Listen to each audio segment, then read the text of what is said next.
February 19, 1945. Iwo Jima. 0902 hours.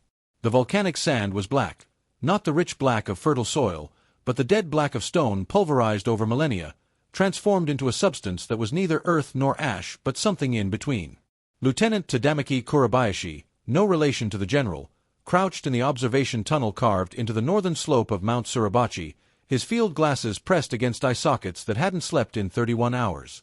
Through the reinforced aperture, he watched the American landing beaches below, where 5,000 Marines had come ashore in the first wave. He had expected chaos. He had expected the killing grounds his engineers had designed, interlocking fields of fire, artillery pre-sighted on every meter of beach, pillboxes positioned for maximum destruction, to turn the surf red with American blood. And the killing had been spectacular. Bodies lay twisted in the black sand.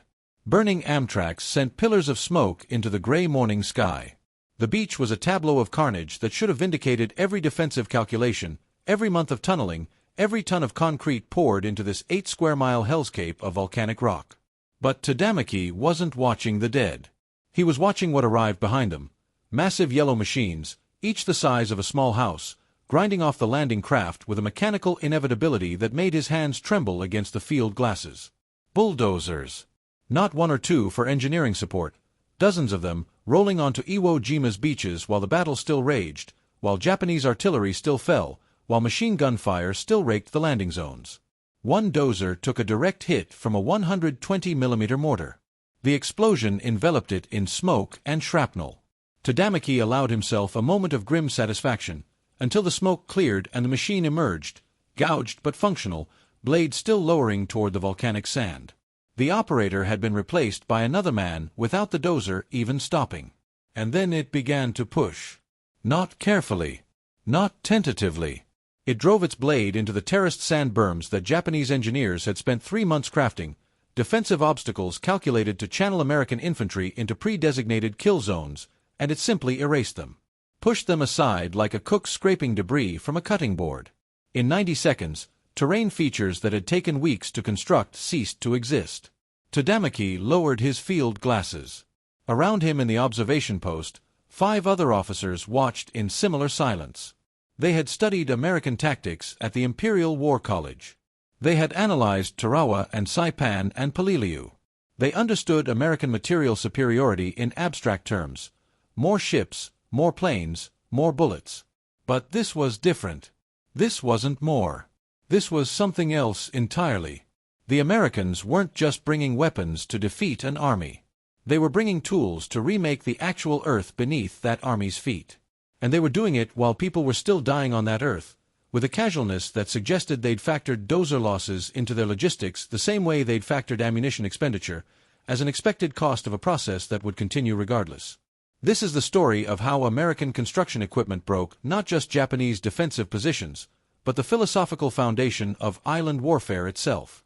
It is a tale written in diesel fuel and reshaped coral, recorded in the stunned reports of Imperial Japanese Army engineers who had believed terrain was destiny.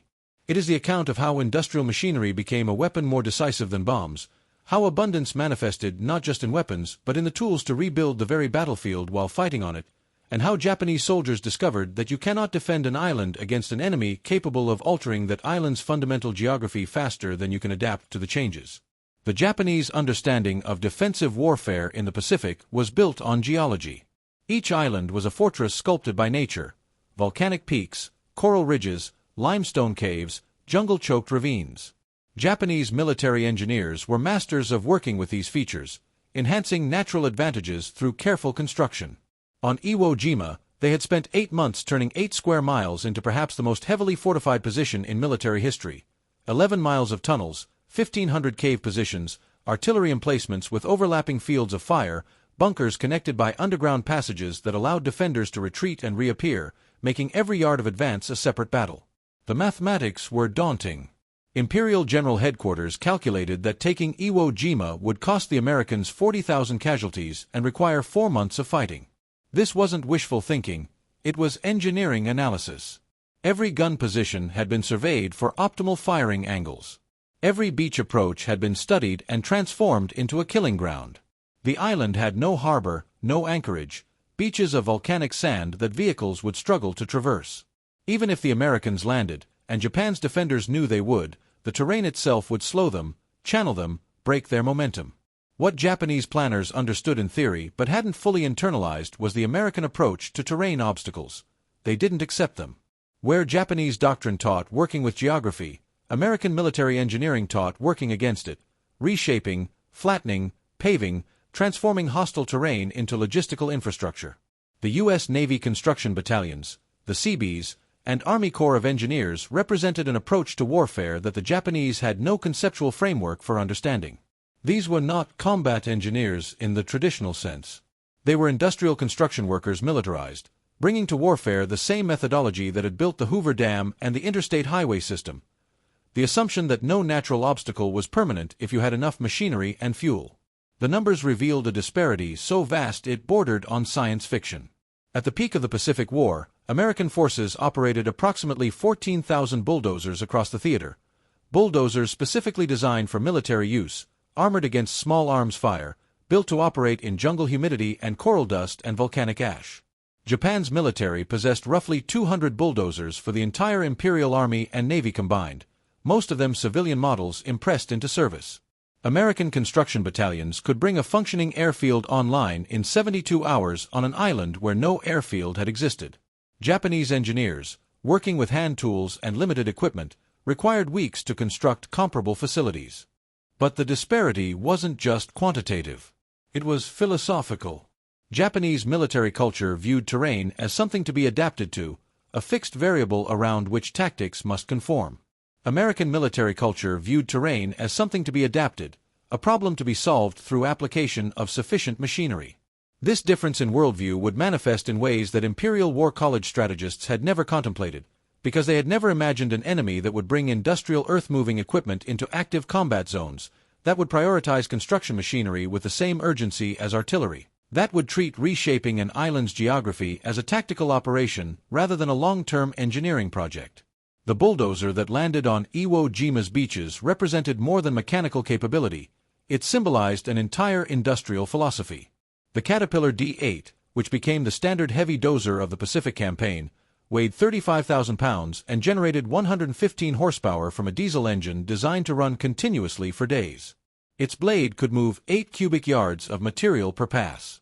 In competent hands, a single D8 could reshape 100 yards of beach terrain in an hour, demolishing defensive berms, filling anti-tank ditches, clearing debris, creating roads where none had existed. The men who operated them were not traditional soldiers. Many were civilian construction workers who'd enlisted or been drafted, bringing decades of peacetime experience to military engineering. They knew dirt, how it compacted, how it drained, how different soils behaved under different conditions. They approached battlefield terrain the way they'd approached highway construction or dam building, as a technical problem requiring specific solutions applied with appropriate tools. When they looked at Iwo Jima's black volcanic sand, they didn't see a defensive advantage for Japanese forces. They saw difficult material that would require specific blade angles and speed adjustments, a problem to be solved through technique and persistence.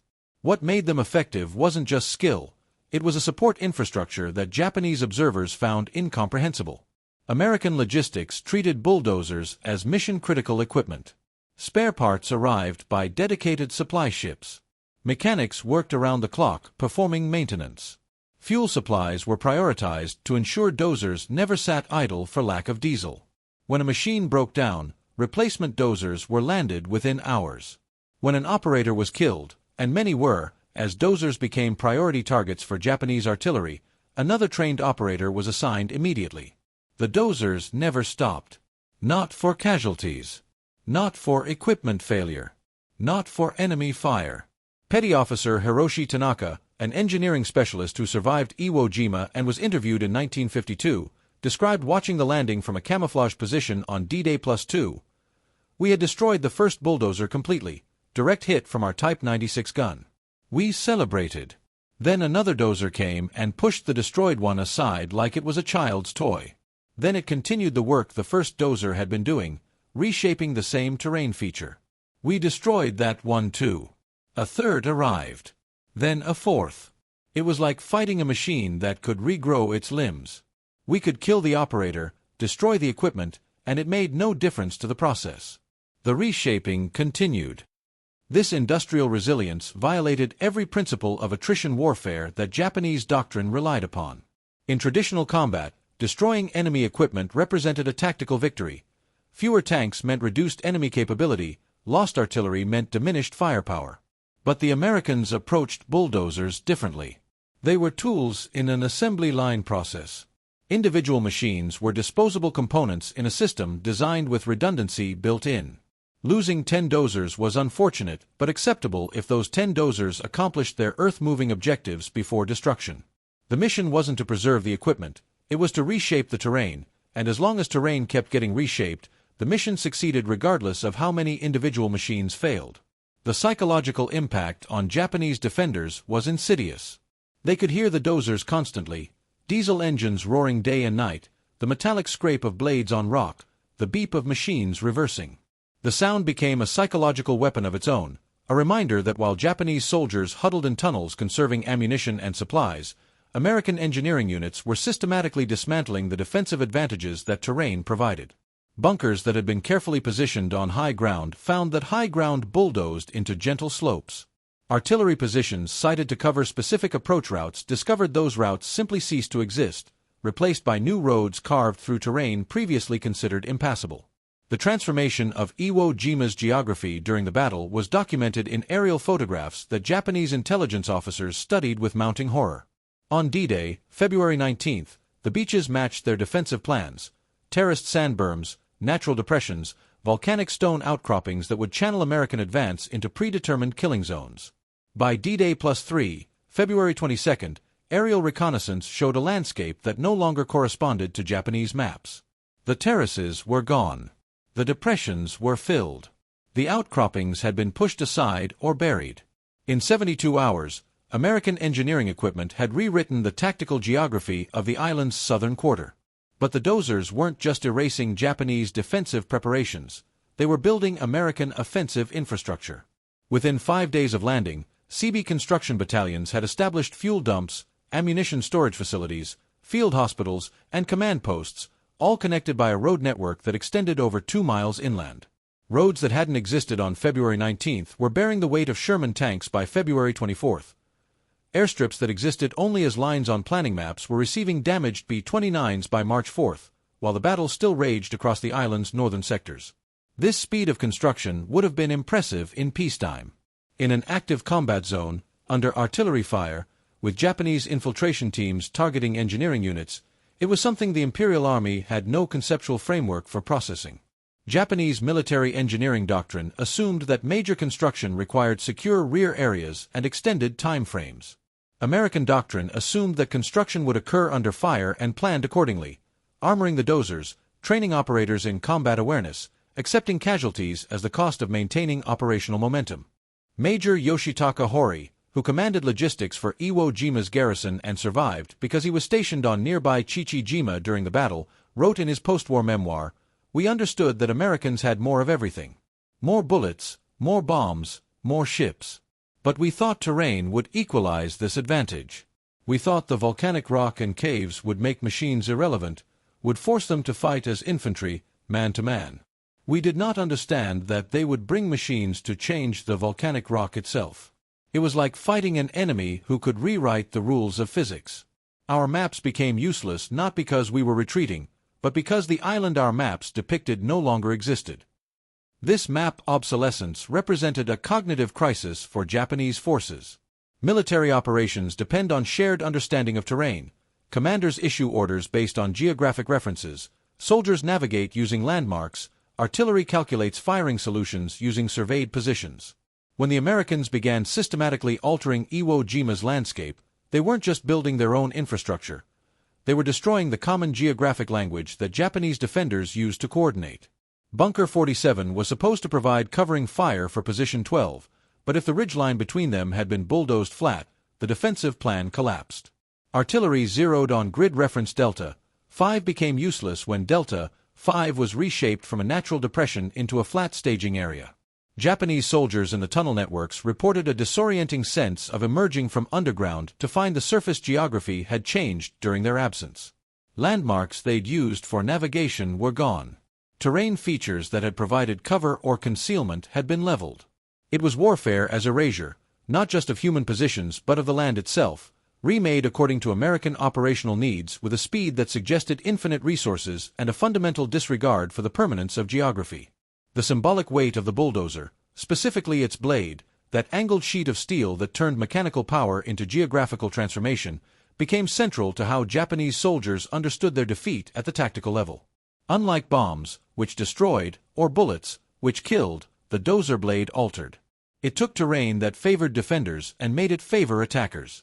It took a landscape the Japanese had spent 8 months fortifying and returned it to neutral earth, blank canvas for American purposes. Captured Japanese documents include several references to the dozer blade specifically. In a diary found on a dead officer near Airfield No. 2, an entry from February 27 reads, "We can resist the bombing. We can endure the shelling. We can even accept the flamethrowers. All of these kill but do not change the fundamental battlefield. But the blades, the yellow machines with their blades, these do not fight us, they fight Iwo Jima itself. How do we defend an island that the enemy can reshape at will? What meaning does defensive position have when positions can be buried or exposed by a machine in minutes?" This wasn't defeatism, it was a rational assessment of unprecedented tactical circumstances. Japanese defensive doctrine for island warfare was predicated on forcing attackers to come to the defenders through killing grounds of the defenders' choosing. But American engineering doctrine was predicated on creating their own killing grounds, bulldozing approach routes that bypassed Japanese strongpoints, shaping terrain that allowed American armor and artillery to be positioned advantageously regardless of natural geography. On Iwo Jima, this led to a peculiar inversion. Japanese defenders found themselves reacting to American reshaping rather than Americans reacting to Japanese defenses. Instead of forcing attackers into predetermined zones, defenders had to constantly adapt to changing surface geography while trapped in static underground positions. The tunnels that should have provided flexibility, allowing movement and redeployment away from American observation, became prisons when the surface terrain changed so rapidly that emerging from one entrance meant encountering a landscape that bore no resemblance to the one soldiers had descended from hours earlier. The blade represented something else, too, something that gnawed at Japanese military ideology more insidiously than tactical defeat. It represented labor-saving. The Imperial Japanese Army was built on the principle that Japanese spirit could overcome material disadvantage through superior will and acceptance of hardship. Japanese soldiers dug their Iwo Jima tunnels largely by hand, with minimal mechanical assistance, viewing the brutal labor as character-building and proof of dedication. When they saw American dozers reshaping equivalent amounts of earth in hours, watched single machines accomplish what would have required hundreds of men-weeks to achieve, it suggested that American industrial culture had found a way to bypass the entire spiritual economy that Japanese military philosophy was built upon. The Americans didn't need to suffer to achieve results. They needed machinery. They didn't prove their dedication through hardship. They proved their capability through engineering. The blade made Bushido, the way of the warrior, with its emphasis on spiritual strength through material sacrifice, look like a failure to industrialize. And for soldiers who had been taught that their suffering was a source of strength, discovering that the enemy achieved superior results without equivalent suffering was demoralizing in ways that simple defeat was not. The construction of Airfield No. 1 on Iwo Jima's southern plateau exemplified the speed that stunned Japanese engineers.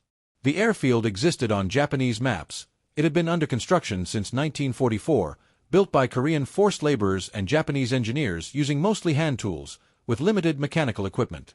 By February 1945, it was operational but crude, a 4,000-foot runway made of compacted volcanic ash, capable of handling fighters but not heavy bombers. The Americans captured the southern portion of Airfield No. 1 on February 24, D-Day +5. By February 26, 2 days later, Seabee construction battalions had extended the runway to 5,000 feet, reinforced the surface with pierced steel planking, constructed fuel storage for 250,000 gallons of aviation gas, built revetments for 40 aircraft, and established a control tower and repair facilities. On March 4, a damaged B-29 returning from a Tokyo raid made an emergency landing, the first of 2,400 emergency landings that would occur on Iwo Jima before the war ended, saving an estimated 24,000 American aircrew lives. Japanese observers watching from Mount Suribachi's tunnel system, those who survived long enough to witness this transformation, reported it with the stunned detachment of men watching something that shouldn't be possible. They had spent months working on that airfield. They knew intimately how difficult the volcanic soil was to compact, how the island's frequent rains turned ash to soup, how every cubic yard of material had to be moved and shaped and confirmed. And they watched American construction units, working under sporadic Japanese artillery fire, accomplish in days what had taken Japanese engineers months. The equipment disparity was visible and quantifiable.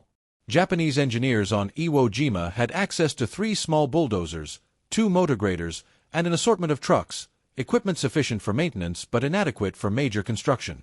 The American engineering units that landed on D-Day and the days following brought 44 heavy bulldozers, 23 graders, 35 scrapers, and support vehicles numbering in the hundreds. But more than the equipment count, it was the operational philosophy that differed. Americans treated construction as a combat operation requiring combat-level resources. Japanese treated it as a support function that should make do with minimal allocation. This reflected broader differences in how each military valued various functions. The Imperial Japanese Army venerated infantry and artillery, viewing construction and logistics as necessary but inherently less prestigious. Combat engineers were respected, but construction engineers were support personnel. The U.S. military, influenced by a culture that valorized builders and industrial achievement, treated construction battalions as essential combat units. Seabees received combat training, carried weapons, and operated under the motto, "We build, we fight." Their officers held ranks and authority equivalent to combat unit commanders. When a Marine general needed an airfield, he requested it with the same expectation of priority he'd request artillery support. The result was that American construction capabilities were integrated into operational planning from the beginning, while Japanese construction remained an afterthought, something to be accomplished if resources permitted. This became self-fulfilling. American construction units, properly resourced and prioritized, consistently delivered results that justified their prioritization. Japanese construction units, perpetually under-resourced, struggled to meet objectives, confirming commanders' beliefs that construction wasn't worth significant investment. The cycle reinforced itself until American engineering could reshape islands while Japanese engineering could barely maintain existing facilities. Lieutenant Tadamaki Kurabayashi survived until March 19, 5 days before the island was officially declared secured. In an interview conducted in 1989, 44 years after the battle, he described the final days in the northern pocket where Japanese resistance collapsed into isolated pockets of soldiers without communication, supply, or realistic hope. We could hear them working. Even underground, in the deepest tunnels, we heard the engines. Day and night. Constant. We would raid their positions at night. Desperate attacks meant only to kill a few Americans before we died. And in the morning, where we had fought, where we had killed them, the bulldozers would come. They would push the bodies aside. Theirs and ours, treated the same, just obstacles to be cleared. They would fill the shell craters, flatten the torn earth. By afternoon, there would be no trace that a battle had occurred there at all. It was as if the island was eating evidence of our resistance, swallowing proof that we had ever fought. This erasure, the physical elimination of combat traces through immediate reconstruction, had profound psychological effects. In traditional warfare, battle scars on the landscape served as testament to sacrifice. Ruined buildings, crater-marked fields, shattered forests, these were monuments to the men who'd fought and died. They gave meaning to death by preserving physical evidence of struggle. But American engineering doctrine emphasized immediate restoration of functionality, which meant obliterating battle damage as soon as combat moved forward. The result was a landscape that showed no history, no memory, no acknowledgement of Japanese sacrifice. Men died, and hours later, machines erased all signs they had resisted. For Japanese soldiers trained to believe that their deaths would be honored, that their sacrifice would be remembered and venerated, this industrial erasure was spiritually crushing. What honor existed in dying if a bulldozer would erase the ground you died defending before your body was even cold? What meaning did resistance have if the enemy treated the terrain you died for as just another construction project, reshaping it without even pausing to acknowledge the blood soaked into it? Tadamaki described finding, in the tunnel system, a young soldier, perhaps 19, who had stopped fighting. Not surrendered, just stopped. Sitting against the tunnel wall, staring at nothing, rifle beside him unfired. I asked him why he wasn't at his position, Tadamaki said. He looked at me and said, "What position? The hill is gone." The lieutenant said, "Hold the hill." I was willing to die holding the hill. But they pushed the hill into the valley with their machines. What am I holding now? What am I dying for? The existential question that soldier asked, what am I dying for when the enemy can unmake the very ground I'm ordered to defend, was being asked in various forms throughout the Pacific Island campaigns. At Okinawa, at Peleliu, at Tinian and Saipan, Japanese defenders watched American construction equipment reshape battle spaces faster than defenders could adapt. It wasn't just losing. Armies had lost battles throughout history. It was losing in a way that made the concept of defensive warfare seem obsolete, that suggested all the training and doctrine and spiritual preparation was irrelevant against an enemy that approached war as an engineering problem to be solved through application of sufficient machinery. The statistics from Iwo Jima reveal the battle's industrial nature. In 36 days of fighting, American forces expended 450,000 tons of ammunition. They consumed 2.7 million gallons of fuel, not just for vehicles and aircraft, but for the bulldozers that ran continuously, reshaping approximately 40% of the island's surface geography. Japanese defenders fired approximately 22,000 artillery and mortar rounds before their guns were destroyed or ran out of ammunition. The disparity, 450,000 tons versus 22,000 rounds, represented not just material advantage but a fundamental difference in operational sustainability. But the more telling statistic involved construction. American engineering units moved 3.2 million cubic yards of earth during the battle. To contextualize, the construction of the Panama Canal, one of the great engineering achievements of the early 20th century, required excavating approximately 240 million cubic yards over 10 years.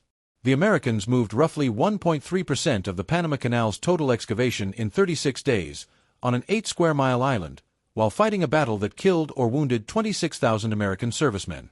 They built or expanded 3 airfields, constructed 12 miles of roads, established port facilities capable of handling LST landings, created fuel and ammunition depots, and reshaped the island's southern and central terrain to eliminate Japanese defensive advantages, all while the battle raged. Japanese engineers studying this after the war struggled to find historical parallels. No military force in history had demonstrated equivalent construction capability in an active combat zone. The Romans had built roads and fortifications, but over years and in pacified territories. Napoleon's engineers had accomplished impressive field works, but nothing approaching geographic transformation at this scale. Even German military engineering in World War II, which the Japanese respected, couldn't match the speed and scale of American earth-moving. What the Japanese eventually realized, though too late to matter militarily, was that they'd misunderstood what kind of war they were fighting. They thought they were engaged in a military conflict where battlefield courage and tactical skill would be decisive factors. They were actually engaged in an industrial process where American logistical and engineering capacity was systematically converting Japanese-held islands into American forward operating bases, and where combat was merely the mechanism by which islands were transferred from one industrial system to another. The bulldozer blade, that recurring symbol of American engineering capability, became in Japanese military analysis the emblem of this misunderstanding. It represented power not as destructive force but as transformative capacity. American strength wasn't primarily about killing Japanese soldiers, though they could certainly do that with overwhelming firepower. American strength was about treating entire islands as raw material to be processed, reshaped, and repurposed according to American operational needs, with a speed that made Japanese defensive preparation meaningless. Post-war interviews with Japanese engineering officers reveal a consistent theme: shame. Not the shame of military defeat, that could be borne, rationalized as the result of being outnumbered and outproduced, but the shame of professional inadequacy, of watching American counterparts accomplish in days what Japanese engineers had struggled to complete in months. Major Satoshi Yamamoto, who served as a construction engineer in the Marianas and survived the war, wrote in 1951, "I was trained at the best engineering school in Japan. I understood soil mechanics, structural design, construction management. I thought I was competent. Then I watched American Seabees, many of them men who had been farmers or truck drivers before the war, reshape islands like children playing in a sandbox. They didn't know more engineering than I did. They had better tools. And that made all my knowledge irrelevant." This technological humiliation cut deeper than battlefield defeat because it struck at the foundation of Japanese modernization. Since the Meiji Restoration, Japan had prided itself on adopting and mastering Western technology, on proving that Japanese engineers and technicians could equal or exceed Western capabilities through dedication and skill. The Pacific War revealed the limits of that mastery, not because Japanese engineering knowledge was inferior, but because Japanese industrial capacity couldn't support engineering knowledge at the scale modern war required. A Japanese engineer might understand bulldozer mechanics as well as any American engineer. But understanding didn't matter when America could field 14,000 bulldozers and Japan could field 200. A Japanese construction officer might create plans as efficient as any American plan. But efficiency didn't matter when American logistics could deliver infinite replacement parts and Japan couldn't reliably deliver basic supplies. The war proved that modern engineering wasn't about knowledge. It was about industrial infrastructure, manufacturing capacity, and resource availability. And in those measures, Japan simply couldn't compete. The bulldozer represented this harsh truth in mechanical form. It was a relatively simple machine: engine, transmission, tracks, blade. Japanese engineers could examine a captured bulldozer and understand every component. But understanding the machine didn't enable building thousands of machines, maintaining them under combat conditions, supplying them with fuel that never ran out, crewing them with trained operators who could be replaced when killed. The Americans could do all of that because their economy was structured to support it. Japan's economy, for all its pre-war industrial growth, could not. In the tunnel systems where Japanese soldiers waited to die, men discussed this in the fatalistic terms of those who'd seen their worldview collapse. They had been told that Japanese spirit would overcome American material. They had believed that their willingness to die would frighten an enemy soft with luxury. But the Americans they faced didn't seem soft. They seemed indifferent to Japanese courage, indifferent to Japanese sacrifice, operating with the mechanical efficiency of men who had quantified every variable and solved for acceptable loss rates.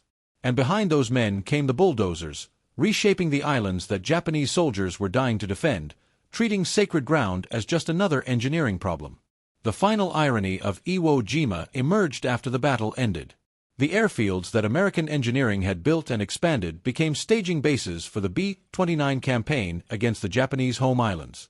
Between March 1945 and August 1945, those airfields supported 2,400 emergency landings and served as escort fighter bases for bombers attacking Japan itself. The island that 21,000 Japanese soldiers had died defending became the platform from which American bombers systematically destroyed Japanese cities.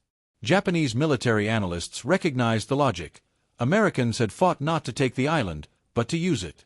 The battle was merely the demolition phase of a construction project. The real objective was the airfield, specifically, airfield capacity sufficient to support long-range operations. Everything else, the combat, the casualties, the month of brutal fighting, was just the necessary preliminary to the engineering work that Americans had prioritized from the beginning. This understanding spread among Japanese military leadership as the war entered its final months. Americans didn't fight battles the way Japan fought battles. They fought battles as industrial projects with military components. The combat was a means to an end, and the end was always logistical. Secure airfields, establish supply bases, create infrastructure that enabled the next phase of operations. When Americans looked at a Pacific island, they apparently didn't see terrain to be heroically defended. They saw a potential construction site that currently had inconvenient Japanese squatters who needed to be removed so the real work, building, could begin. For a military culture that venerated warrior spirit and viewed combat as a test of national character, this American approach was profoundly disorienting. It reduced war to procedure, strategy to logistics, and human courage to just another variable in an engineering equation. It suggested that all the Bushido code, all the spiritual training, all the willingness to die meant nothing against an enemy that had industrialized warfare so thoroughly that individual heroism was economically irrelevant. Lieutenant Tadamaki, in his 1989 interview, was asked what he would want Americans to know about Japanese defenders on Iwo Jima. He thought for a long time before answering, "We fought bravely. We were willing to die. We did die, almost all of us. But you should know that we understood, in the end, that our courage didn't matter. Not because Americans were braver, you weren't. But because you had bulldozers and we didn't, and in modern war, that mattered more than how bravely we died. That is a hard thing to admit. But it is true." April 1945. Okinawa. The pattern repeated.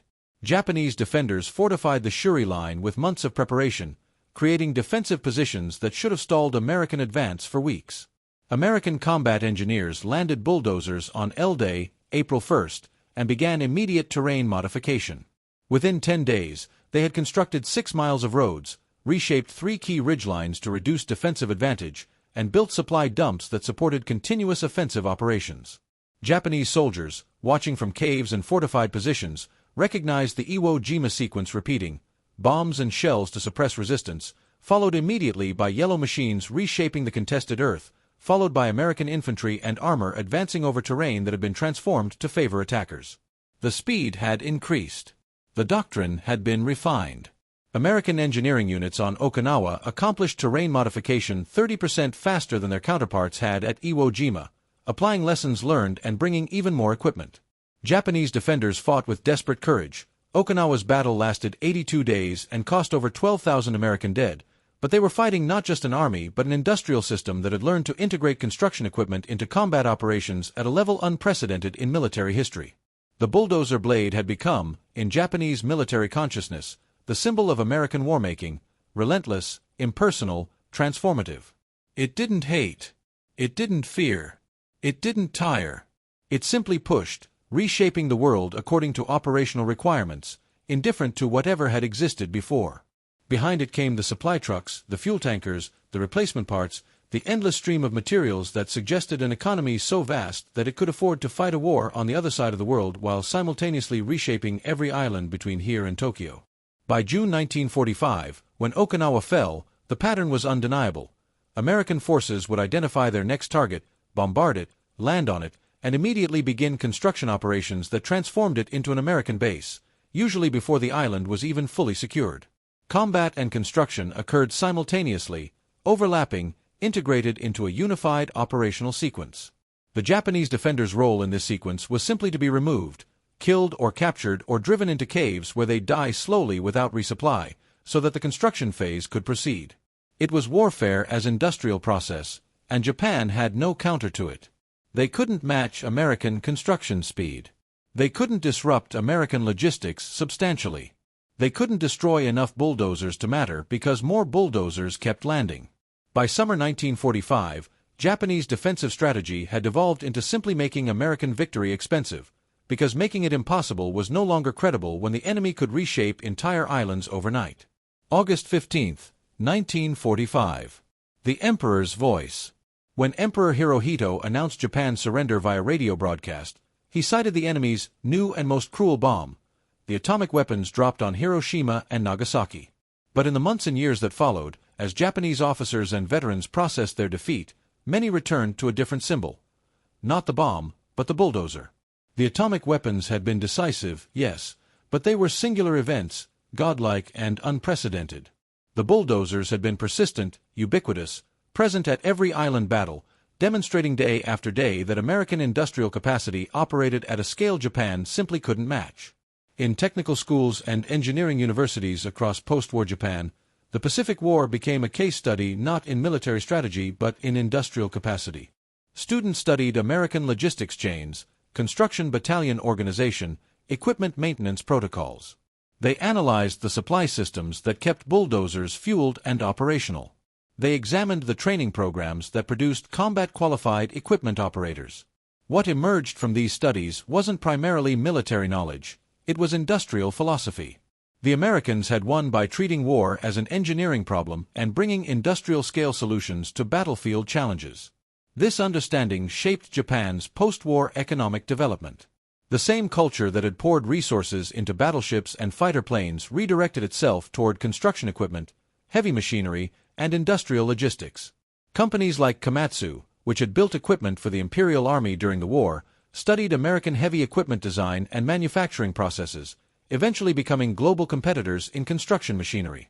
Post-war Japan didn't just rebuild, it reinvented itself as an industrial economy, and the model it followed was explicitly the American model that had defeated it.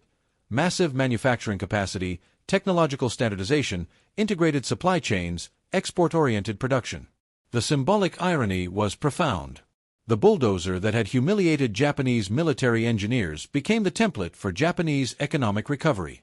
The industrial capacity that had reshaped Pacific Islands became the capacity that reshaped Japan itself, this time building rather than destroying.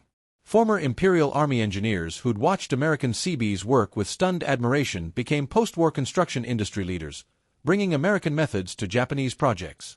The destroyer became the teacher, and the lesson was simple. In the modern world, victory belongs not to those who fight bravest but to those who build fastest. The Bulldozer's blade, that angled sheet of steel that had pushed aside Japanese defensive berms, filled anti-tank ditches, reshaped Pacific islands, became in historical memory the emblem of American war-making in the industrial age. Not the fighter plane, though America built them by tens of thousands. Not the aircraft carrier, though they dominated the Pacific. Not even the atomic bomb, though it ended the war. The bulldozer, because it represented something more fundamental than any weapon, the capacity to remake the world according to design, to treat geography itself as malleable, to approach warfare not as tragic necessity but as engineering challenge. For Japanese soldiers who survived the Pacific War, the bulldozer's lesson was harder than any battlefield defeat. They had been taught that Japanese spirit could overcome material disadvantage. They had believed that their willingness to die would make them unconquerable. They had trusted in defensive positions built with months of labor and sacrifice. And they had watched American machinery, operated by men who seemed neither particularly brave nor particularly fanatical, just competent workers doing a job, erase all of it in hours. The fortifications that should have held for weeks fell in days. The terrain that should have favored defenders was reshaped to favor attackers. The courage that should have mattered didn't matter, because courage couldn't stop a bulldozer blade. In the end, what Japanese engineers were stunned by wasn't just that American bulldozers reshaped islands overnight, though they did. It was what that reshaping revealed about the nature of modern war. That logistics trumped courage. That industrial capacity defeated strategic genius. That a nation wealthy enough to bring construction equipment to active combat zones, to land bulldozers while bullets were still flying, to treat entire islands as construction sites that happened to contain enemy soldiers, that such a nation couldn't be defeated by any amount of bravery or sacrifice or tactical skill. You could only exhaust its patience or convince it the cost wasn't worth the objective. But you couldn't beat it, because it could always build more machines, fuel more engines, train more operators, and continue the relentless process of transforming the battlefield into whatever geography its doctrine required.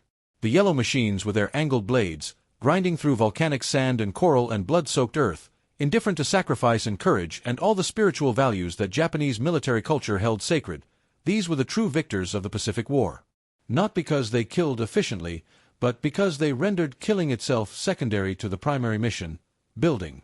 Building airfields and roads and bases and supply dumps, building the infrastructure of continuing war, building faster than defenders could destroy, building constantly and with a casual abundance that spoke of a nation for whom construction equipment was something to be mass-produced and expended and replaced without hesitation. That was the stunned realization that Japanese engineers faced on Iwo Jima and Okinawa and every island between.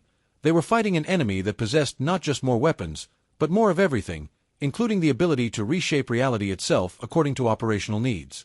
And no amount of courage, no depth of tunnel, no strength of concrete could defend against an enemy that simply pushed all your defenses aside and built something new in their place, as casually as a gardener reshaping a flower bed, while the war continued around them with the hum of diesel engines and the scrape of blade on stone. The sound of a world being remade by those who had the tools and the fuel and the absolute confidence that any obstacle could be moved if you brought a large enough machine.